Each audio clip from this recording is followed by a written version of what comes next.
बिस्मिल्लाहिर्रहमानिर्रहीम। अस्सलाम वालेकुम नाजरीन, आप यूट्यूब चैनल देख रहे हैं। मैं इमरान खान हूँ। नाजरीन, मुल्तान की सराउंडिंग में हालात बहुत ख़राब हैं, बहुत ज़्यादा। अभी जो सहाफ़ी हैं उमर दराज गोंदल साहब, उन्होंने आज कुछ वीडियोस शेयर की हैं। कुछ और जो डिजिटल मीडिया के वहाँ पे जर्नलिस्ट हैं, उन्होंने जो वीडियोस शेयर की हैं वो इंतहाई अफसोसनाक और तकलीफ दे हैं।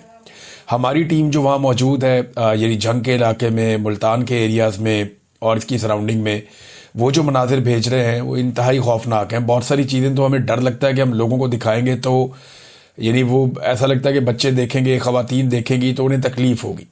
ऐसे खौफनाक मनाजिर जो हैं वो सैलाब ज़दा इलाकों से आ रहे हैं और सारा का सारा पोल खोल कर रख दिया डिजिटल मीडिया ने। लोगों ने बताया कि 15 लाशें वहाँ पानी में बह रही हैं मुल्तान के करीब, और उन लाशों को रिकवर करने वाला कोई नहीं है। पानी के अंदर से निकाले कौन? और वो जो लाशें पानी के अंदर बह रही हैं उनमें बताया कि एक 6 महीने का बच्चा जो है उसकी लाश पकड़ी गई है और एक और शख्स है उसकी लाश बाहर निकली है। एक बच्चा अपनी वालदा की लाश निकाल रहा था। तो एक अजीबोगरीब सूरत हाल है वहाँ पे। एक खातून बता रही है कि जी हमारे बच्चे वहाँ दरख्तों पे चढ़े हुए हैं और उन्हें रेस्क्यू करने के लिए कोई नहीं गया, यानी उन्हें निकालने के लिए कोई मौजूद नहीं है, कोई मदद नहीं कर रहा। इसके अलावा जो प्राइवेट कश्तियों वाले हैं वो बहुत पैसे मांग रहे हैं, 2-2 लाख रुपया मांगते हैं एक फैमिली को रेस्क्यू करने के लिए।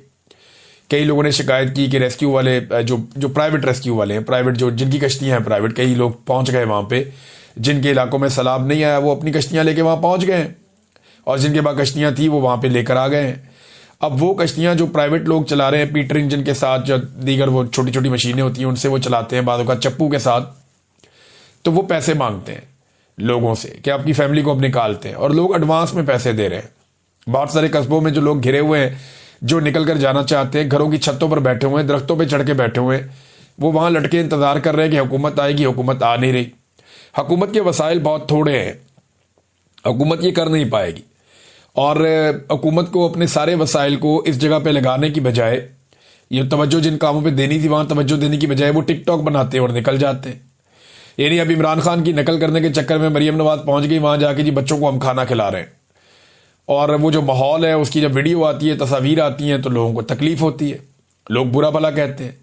लोग हुकूमत से मुकम्मल तौर पे मायूस हो गए हैं। जब भी सैलाब मुतासरीन से बात करो तो वो हुकूमत को गालियां देते हैं और ये चीज़ें टीवी चैनल पे ऑन एयर की नहीं जा सकती। अब सैलाब मुतासरीन के जो बदतरीन हालात हैं वो पाकिस्तान के इलेक्ट्रॉनिक मीडिया को ऐसा लगता है कि मना कर दिया गया कि आपने सैलाब की तबाही नहीं दिखानी। वो सैलाब की तबाही दिखाते हैं तो साथ वो बददुआएं भी आती हैं जो आम आदमी इन्हें दे रहा है, और आम आदमी की वो मायूसी भी आती है जो इन हुक्मरानों से या एस्टेब्लिशमेंट से आम आदमी मायूस हुआ है। अब रेस्क्यू के इंतजार में लोग छतों पे चढ़े हुए हैं, लेकिन इन्होंने क्या किया, अपना एक मसनूई सेट लगाया, सेट लगा के वहां पे अपना टिकटॉक बनवाया और टिकटॉक बना के निकल गए। भाई जब लोग मर रहे हो ना, लाशें पानी में तैर रही हो, फिर आप ये ड्रामे नहीं कर सकते। जब लोगों की जानें जा रही हो, लोग भूखे हो, फाका ज़दा हो, तब आप ये ड्रामे नहीं कर सकते। लेकिन आप देखें कि इनके ड्रामे जारी है और ये ड्रामे लगातार करते चले जा रहे हैं।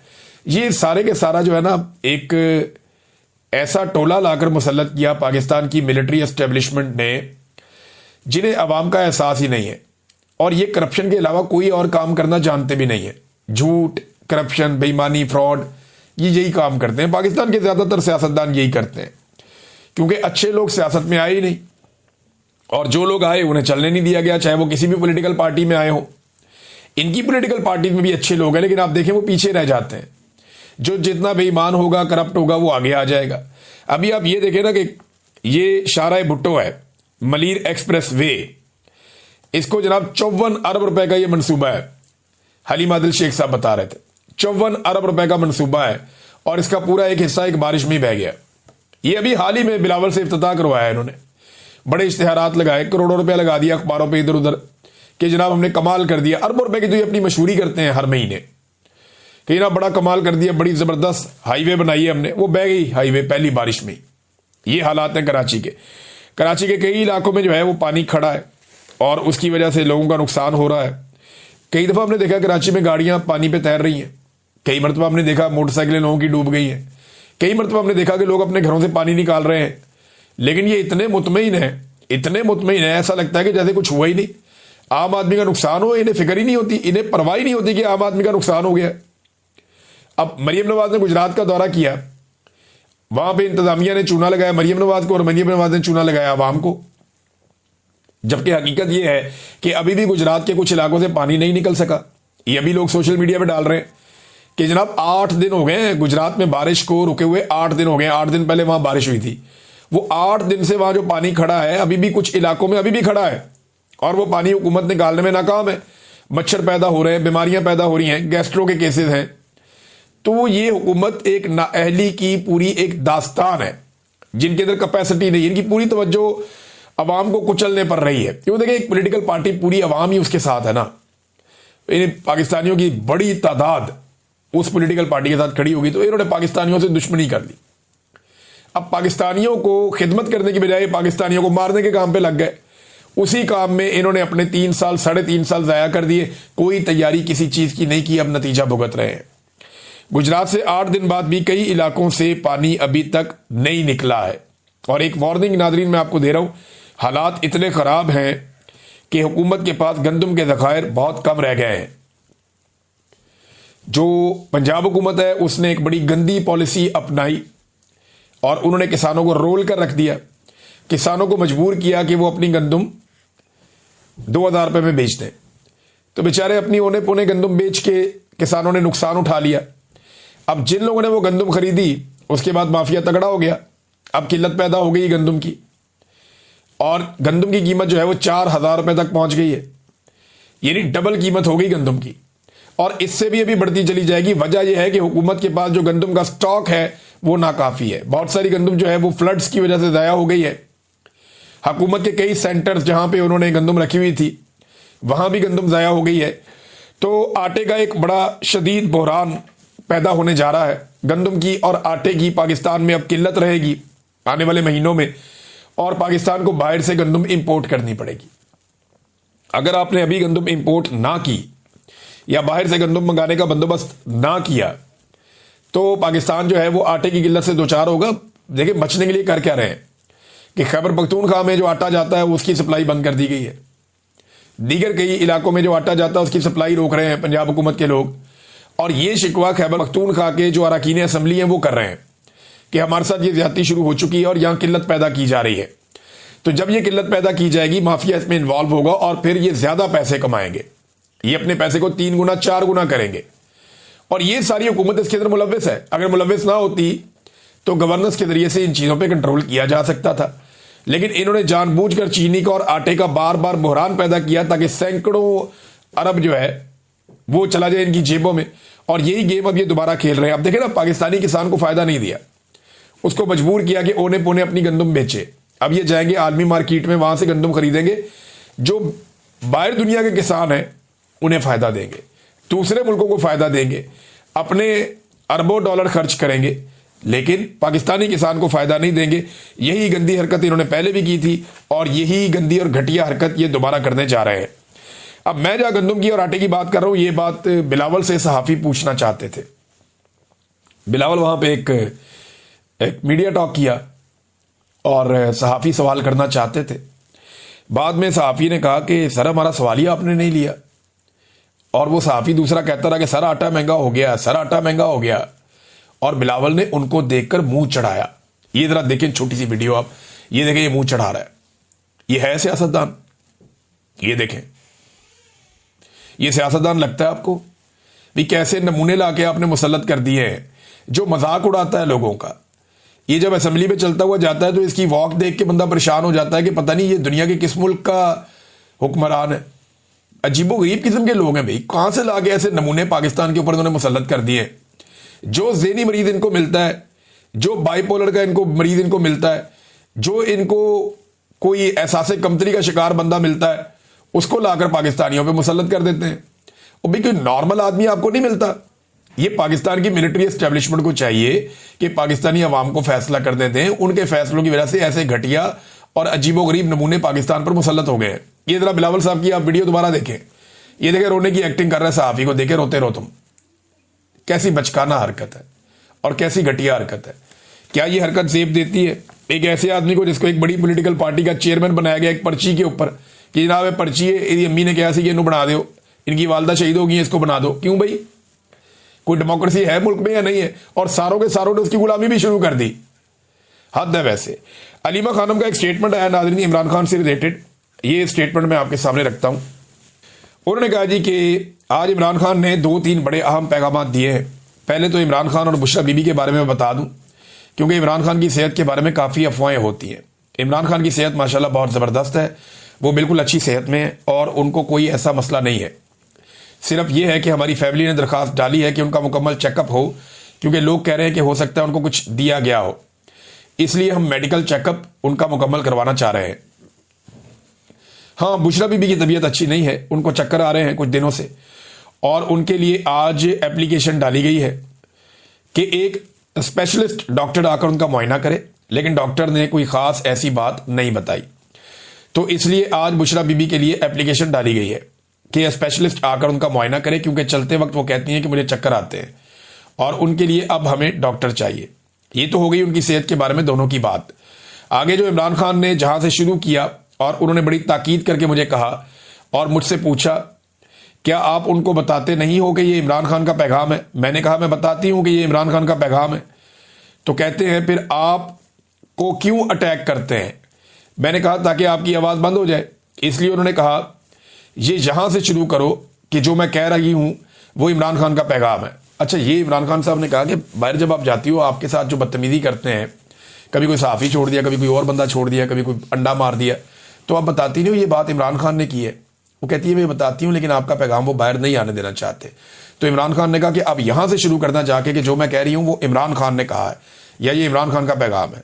इससे उन्होंने शुरू किया कि 1971 में एक सानिया हुआ जिसके अंदर एक शख्स जो जनरल याया खान था, इस वक्त वो इंचार्ज था, मार्शल लॉ इसका था, और पाकिस्तान, मशरकी पाकिस्तान और मगरबी पाकिस्तान दोनों अलग हो गए। कहते हैं कि इस साने के बाद एक हाई लेवल कमीशन बना जिसको हम हमूद रहमान कमीशन कहते हैं। इसके अंदर chief justice of Pakistan, Sindh high court और पंजाब हाई कोर्ट के चीफ जस्टिस इस कमीशन को हेड कर रहे थे। 4 साल उन्होंने लगाए तहकीकात में, कई 100 लोगों को उन्होंने इंटरव्यू किया। उनकी एडवाइजरी टीम में एयरफोर्स, आर्मी और नेवी के नुमाइंदे शामिल थे जिन्होंने उनकी मदद की ये रिपोर्ट तैयार करने में। और इसकी जो फाइनल कंक्लूजन थी उसमें यह था कि जो जनरल याया खान था उसने अपनी ज़ात के लिए, अपने इक़्तिदार को लंबा करने के लिए ऐसे फैसले किए जिनकी वजह से पाकिस्तान टूटा। सबसे आम फैसला यह था कि सबसे बड़ी जमात जो थी जिसके सरबराह मुजीबुर रहमान थे, अवामी लीग, उसको उन्होंने दबाया। मैंडेट को इन्होंने कबूल करने से इनकार किया, मुजीबुर रहमान को जेल में डाला और ये सोच करके मगरबी पाकिस्तान में अपने आप को ज्यादा नशिस्तें दिखाएंगे। और इसके बाद उन्होंने 24 मार्च 1971 को मुजीबुर रहमान के साथ मुज़ाकरात भी किए, लेकिन उसी रात फुल फ्लैज ऑपरेशन शुरू कर दिया जिसमें कहा जाता है कि कई लाखों लोगों की जानें गई और पाकिस्तान टूट गया।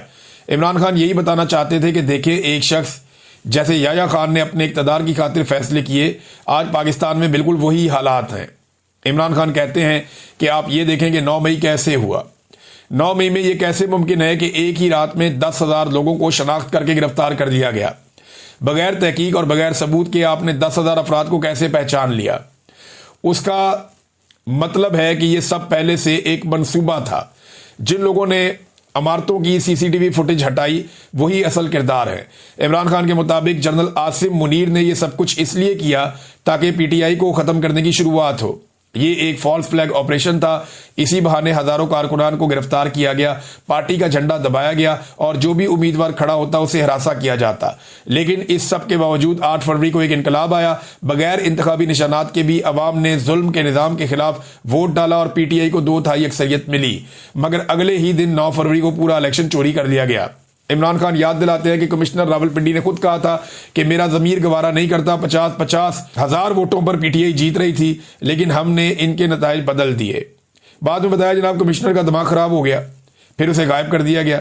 आज कोई मीडिया पूछता ही नहीं वो कहाँ है। इसके बाद 9 मई के केसेस के नाम पर मजीद सजाएं देना शुरू हुई। अब पीटीआई की जीती हुई नशिस्तें भी एक एक करके छीनी जा रही हैं। मिसाल के तौर पर एजाज चौधरी को नाअहल करके इनकी सीट राणा सनाउल्लाह को दे दी गई। इसी तरह नाजायज, नाअहली और झूठे मुकदमात के जरिए नशिस्तों पर कब्जा किया जा रहा है। इमरान खान ने कहा कि आप इन लोगों की हुकूमत को जायज हैसियत ना दें।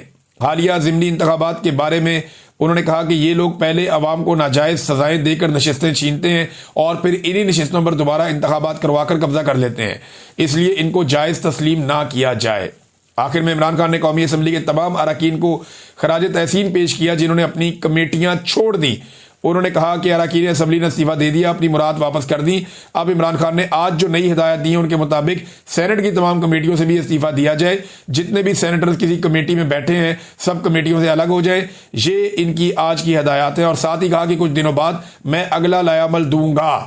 तीसरा नुकता, इमरान खान फिक्रमंद थे खैबर पख्तूनख्वा में जारी ऑपरेशन। उन्होंने कहा कि यह ऑपरेशन फौरन रोका जाए। बादी में जब ANP की हुकूमत में ऐसा ऑपरेशन हुआ था उसका नतीजा उल्टा निकला था। इस तरह के ऑपरेशन में पुलिस के एहलकार भी शहीद हो रहे हैं, दूसरी तरफ आम लोग भी मारे जा रहे हैं। इससे दहशतगर्दी मजीद बढ़ेगी, कम नहीं होगी। 2004 से पहले पाकिस्तान में ऐसी सूरत नहीं थी। दहशतगर्दी इस वक्त बढ़ती है जब आप अपने लोगों पर बमबारी करते हैं और बेगुनाह शहरियों को मारते हैं। फिर उन्होंने अफगानिस्तान का जिक्र किया, हमारा बरादर इस्लामी मुल्क है, अगर आप उन पर बमबारी करेंगे तो ये बिल्कुल गलत होगा। वो 3-3 नस्लों से यहां रह रहे हैं, आपने उनको बेइज्जती के साथ जबरदस्ती मुल्क से निकाला, ये अपने भाइयों की तौहीन है। इमरान खान ने रसूलुल्लाह सल्लल्लाहु अलैहि वसल्लम की हिजरत की मिसाल दी कि मदीना के लोगों ने अंसार बनकर महाजिरीन के घरों में जगह दी और आज आप अपने भाइयों को धक्के देकर निकाल रहे हैं। ये इमरान खान के लिए बहुत दुख की बात है। अफगान सफीर को वापस आने की इजाजत नहीं दी गई, ये भी ज्यादती है। इस पर इमरान खान नाराज थे। फिर इमरान खान ने ड्रोन हमलों की बात की कि ये पाकिस्तान और अफगानिस्तान में बिल्कुल खत्म होने चाहिए, सिर्फ मुज़ाकरात से अमन आ सकता है। इमरान खान ने कहा कि जनरल आसिम मुनीर सिर्फ एंटी तालिबान लॉबी को खुश करने के लिए ये सब कर रहे हैं। जहां जंग नहीं है वहां जंग बना रहे हैं ताकि हालात खराब हो जाएं और उन्हें संभालना मुश्किल हो जाए। इमरान खान ने कहा कि तमाम MPAs और MNAs इसके खिलाफ मिलकर आवाज उठाएं और अमन कायम करने के लिए खड़े हों। सैलाब मुतासरीन के बारे में इमरान खान साहब ने कहा कि लोग एक तरफ सैलाब का सामना कर रहे हैं और दूसरी तरफ ऑपरेशन का। ये बहुत बड़ा जुल्म है। जिम्मेदारी आप सब पर है कि मिलजुल कर इसका हल निकालें ताकि खैबर पख्तूनख्वा में अमन कायम हो। ये नाज़रीन अलीमा खानम ने इमरान खान साहब का पैगाम पहुंचाया और अली अमीन गंडापुर साहब को इमरान खान साहब ने इससे पहले कहा था कि आप पहुंचे अफगानिस्तान। तो जब उनके सामने बात रखी गई तो गंडापुर ने आज बहुत अजीब बात की। उन्होंने कहा जी मेरा तो पासपोर्ट ही ब्लॉक है। ये एक सूबे का वजीर आला है, करोड़ों का मैंडेट है और हुकूमत मौजूद है और जनाब ये आज बता रहे हैं इतने लंबे अरसे के बाद कि मेरा पासपोर्ट ब्लॉक है। ये पासपोर्ट खुलवाने के लिए उन्होंने कोई इकदाम किए, किसी अदालत से रुजू किया। एक इतने बड़े आईनी ओहदे के ऊपर बैठे हुए शख्स का पासपोर्ट क्या ब्लॉक रह सकता है? अली अमीन गंडापुर हर थोड़े अरसे के बाद इस कौम को एक नया लतीफ़ा सुना देते हैं। कभी वो कहते हैं मैंने इतने सारे पहाड़ क्रॉस किए जो कोई SSG कमांडो भी नहीं कर सकता। ये काम क्योंकि मैं वहां पे 2 साल इन पहाड़ों पे चढ़ता रहा हूं और बहुत सारे दोस्त हैं जो वहां पे ट्रेल के ऊपर जाते हैं, वो कहते हैं ये ह्यूमनली पॉसिबल नहीं है। सुपर ह्यूमन बीइंग भी, सुपरमैन भी ये नहीं कर सकता जो अली अमीन गंडापुर ने कर दिया। फिर 8 जिले क्रॉस करके वापस वो पहुंच गए और IG से डर के वो सारी रात बारिश में छुपे रहे। ये अजीबोगरीब किस्म की बातें अली अमीन गंडापुर हमें बताते हैं। फिर डी चौक से बुशरा बीबी को ले जाने की कहानी जो उन्होंने सुनाई वो भी किसी को समझ नहीं आती आज तक। और अब उन्होंने एक नई कहानी सुना दी कि मेरा पासपोर्ट ही ब्लॉक है। यार ये कैसे हो सकता है? एक वजीर आला का पासपोर्ट ही ब्लॉक है और वो खुलवा नहीं पाते। देखिए ये तो एक बहुत बड़ा मजाक है कि एक वजीर आला का पासपोर्ट ब्लॉक है। उससे बड़ा मजाक ये है कि वो वजीर आला शिकायत लगा रहा है कि जी मेरा पासपोर्ट ब्लॉक है। और भाई इस वजीर आला के पास इतना इख्तियार है और इतनी ताकत है, एक आईनी होता है कि इसका पासपोर्ट तो 10 मिनट के अंदर वजीर दाखिला को खुद लेकर इसके पास जाना चाहिए। लेकिन मुझे नहीं समझ आती कि अली अमीन गंडापुर साहब कहां से कहानी बनाते हैं और कौन इन्हें बनाकर देता है और किस तरह ये कहानी इतने कॉन्फिडेंस के साथ सुना भी देते हैं। हैरत होती है मुझे। नाज़रीन 2 खबरें और देता हूं। एक तो सेनेट की कायमा कमेटी बराए इत्तलात व नशरियात ने अडियाला के बाहर जो सहाफ़ी पे एक तशद्दुद का वाक़या हुआ उस सहाफ़ी को तलब कर लिया है। लेकिन याद रखें कि इस सहाफ़ी ने सियासी क़यादतों के लिए इमरान खान, बुशरा बीबी, इमरान खान की बहनों के लिए खंजीर का, भगोड़े का, भगोड़ी का, इस तरह के अल्फाज बहुत इस्तेमाल किए हुए, बड़ी घटिया ज़बान इस्तेमाल की हुई है। एक ऐसी सियासी जमात जिसके करोड़ों कारकुन हैं, उनके लीडर्स को आप गालियां देंगे तो फिर रिएक्शन आएगा। लेकिन ये नहीं होना चाहिए था। जो कुछ भी हुआ ये सारी एपिसोड ठीक नहीं है। ये कौन सी सहाफत है, समझ से बाहर है। मगर इसी दौरान जो है वो तशद्दुद की बिल्कुल हमायत नहीं की जा सकती। जहां पे आप घटिया और गंदी जुबान और जाती किसी के ऊपर जाती नौयत के हमलों की आप हमायत नहीं करते, वहीं पे आप तशद्दुद की हमायत बिल्कुल नहीं कर सकते। वो भी नहीं होना चाहिए। दर्जनों सहाफ़ी जो है वो शहीद हो चुके हैं। उनमें से किसी मामले को सेनेट की कायमा कमेटी ने क्या उठाया, यानी बहुत सारे सहाफ़ी, अरशद शरीफ शहीद को शहीद किया गया। आरिफ हमीद भट्टी साहब हैं, साबिर शाकिर हैं, मुईद पीरज़ादा हैं, जमील फारूकी साहब हैं, समी इब्राहिम साहब हैं, सिद्दीक जान साहब हैं, हारून रशीद साहब हैं और या मकबूल जान साहब हैं। मैं आपके सामने बैठा हूं। जुबैर अली खान साहब हैं, ज़हीम लगारी साहब हैं, शाकिर इवान साहब हैं, वजाहत सईद साहब हैं, समीना पाशा हैं, खालिद साहब हैं, हबीब अकरम साहब हैं, अकबर बाजवा हैं, अयाज अमीर हैं, मुतीउल्लाह जान हैं, अहमद फरहाद हैं, काशिफ अब्बासी हैं। मैं कितने नाम लूँ आपके सामने। ये सारे नौकरियों से निकाले गए, इन सबको नौकरियों से निकाला गया। बहुत सारों को मुल्क से बाहर जाना पड़ गया है। लोग अभी कमर मेकन साहब हैं, वो भी पाकिस्तान छोड़कर बाहर चले गए हैं। बहुत सारे, अगर मैं आपको रिपोर्टर्स के नाम बताऊं ना तो आप गिन गिन के थक जाएंगे। जिन्होंने कंप्रोमाइज नहीं किया उन सबकी नौकरियों से इनको फारिग कर दिया गया। एडिटर्स को फारिग कर दिया गया। एंकर्स तो आपको नजर आते हैं ना, बाकी लोग आपको नजर ही नहीं आते। बेतहाशा जुल्म किया गया। लेकिन कभी कायमा कमेटी ने बुलाया, पूछा? कभी नहीं बुलाया। मैं और शहीद अरशद शरीफ इस कायमा कमेटी में गए थे। हमने जाकर सारे हकायक रखे थे। टके की इनकी औकात नहीं है, कुछ नहीं कर सके थे। उसके बाद साबिर शाकिर भाई ने बाहर से बैठ के इस कायमा कमेटी को सारा कुछ बताया। बार बार इनको लेटर लिखे, हर चीज इनको भेजी हमने। टके का इनकी औकात नहीं है, इन्होंने कोई काम नहीं किया था, ना ये अब कर पाएंगे। जिनकी औकात है वो ओहदों पे बैठते जा रहे हैं। देखिए, एक और खबर आई है, ये एक और मेजर जनरल है, इनको नौकरी मिल गई है। बहुत बहुत मुबारक हो, बहुत बहुत मुबारक हो। जैसे लॉटरी लगती है किसी की, वैसे ही इन जर्नलों को नौकरियां मिलती हैं सिविल इदारों के अंदर। मेजर जनरल अबू बकर शहबाज एडिशनल सेक्रेटरी वजारत दफाई पैदावार तैनात हो गए। मेजर जनरल अबू बकर शहबाज को 3 साल के लिए डेपुटेशन पर तैनात किया गया है। नोटिफिकेशन जारी कर दिया गया। वजारत दाखिला के बाद हाजिर सर्विस मेजर जनरल अबू बकर शहबाज वजारत दिफाई पैदावार में भी तैनात। देखें कैसा जबरदस्त मामला चल रहा है। एक के बाद एक ओहदे इन्हें मिल रहे हैं, मौज लगी हुई है, इंजॉयमेंट चल रही है इनकी। एक चीज और भी है कि कतर के ऊपर जो अटैक किया ना इसराइल ने, उस पर जो अमेरिकन स्टेटमेंट है वो बड़ा इंटरेस्टिंग है। बाद में फिर बात करते हैं, वक्त बहुत ज्यादा हो गया। अब तक के लिए इतना ही। अपना ख्याल रखिएगा, अपने चैनल का भी। अल्लाह हाफिज।